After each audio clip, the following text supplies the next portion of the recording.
О жилищном строительстве. В Хандыге Тампонского района сдали в эксплуатацию 14-квартирный жилой дом. Он построен для детей-сирот и детей, оставшихся без попечения родителей. Все подробности у Нины Ханаровой. В Хандыге накануне Нового года сдан в эксплуатацию жилой дом для детей-сирот и детей, оставшихся без попечения родителей, на 14 квартир.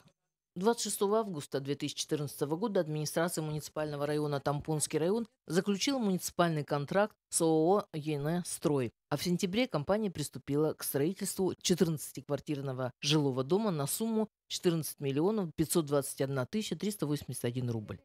Участие в строительстве принимали не только «Энстрой», сам подрядчик, генеральный подрядчик, но и сами дети-сироты с субботниками контролировали, вместе убирали территорию. Наши местные жители помогали руководители предприятий по отсыпке, по подвозу материалов и так далее, и так далее. Двухэтажный жилой дом построен по новым технологиям и отвечает санитарно-техническим нормам и требованиям, полностью благоустроен.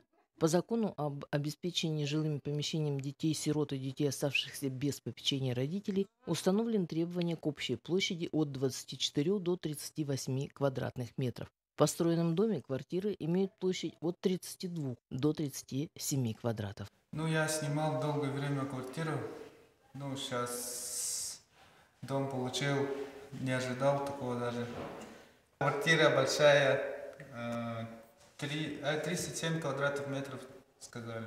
Уютно, светло. Я буду жить с своей женой, будем долго, счастливо жить. И ребенок скоро будет, надеюсь. В дальнейшем районная администрация планирует продолжить строительство таких домов.